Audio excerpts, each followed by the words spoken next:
पाहू शकता खूप सुंदरसा एरिया आहे. आणि तुम्हाला आठवत असेल मागं आम्ही त्याच गार्डनमध्ये एक व्हिडिओ शूट केलेला होता जेव्हा बर्फ पडत होता तेव्हा. आणि आता खूप दिवसांनी आम्ही इथं आलेलो आहोत. तर मार्केटवरून आम्ही क्रूटपाथला गेलेलो होतो. तिथं मला एक नेल रिमूव्हर घ्यायचं होतं आणि त्याच्यानंतर मग न्यू यॉर्करमध्ये गेलो आणि तिथून मग ह्या गार्डनमध्ये आलो. कारण खूप दिवसापासून असं म्हणजे आमचं चाललेलं की एकदा गार्डनमध्ये फेरफटका मारूया, बघू तिथं चेरी ब्लॉसमची झाडं आहेत का. कारण आम्हाला ना बाहेर चेरी ब्लॉसमला जायला वेळच मिळालेला नव्हता आणि म्हणून मग आम्ही इथं आलो. पण इथं एवढे काही दिसत नाही आहेत झाडं. पण माझ्या साईडला पाठीमागे तुम्ही बघू शकता काही 4 झाडं आहेत चेरी ब्लॉसमची. आणि इथं समोर काही फुलं आहेत जी की खूप सुंदर दिसतात. आणि नेदरलँडमध्ये ना कुठं पण ही अशी फुलं दिसतातच की वेगवेगळ्या प्रकारची असतात, पर्पल कलरमध्ये वगैरे. तर मी तुम्हाला ती दाखवते आता. हे बघा किती सुंदर अशी फुलं आहेत. आता मी इथं चालते मला जवळ जाऊन दाखवते.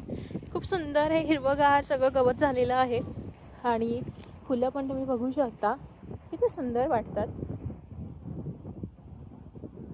खूपच सुंदर. तिकडे वरच्या साईडला पण आहेत, पण आम्ही म्हटलं की इथंच बघू. आणि हे असं झाड आहे. आत्ता झाडांना ह्या पालवी फुटते रंग. आणि सगळे बघा असे मस्त मस्त सायकलिंग करत आहेत, गाड्या त्यांच्या जे काही इलेक्ट्रिक बाईक्स आहेत त्या घेऊन जात आहेत. आणि आज इतकं सुंदर वातावरण आहे ना, म्हणजे ऊन पडलंय, थंडी पण आहे, झुळझुळ जसं वारं असतं ना तसं सुरूच आहे. पण तरी खूप छान वाटते. वरून ऊन आहे, थोडं वारं पण आहे आणि खूप सुंदर सुंदर असे कलर्स आहेत.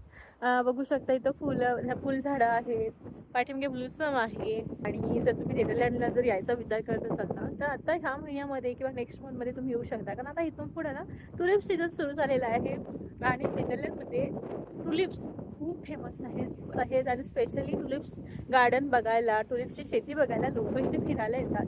आणि जर तुम्ही विचार करतात ना की परफेक्ट टाईम कोणता आहे, तर आत्ता सुरू झालेला आहे. आता हा महिना आहे मार्च आणि मार्च एंड होत आहे. तर मार्च एंडपासून सुरूच होतो टुलिप्सचा सीझन. तर नक्की आणि व्हिजिट करा. आणि चल तर मग भेटूया अशा नवीन व्हिडिओसोबत.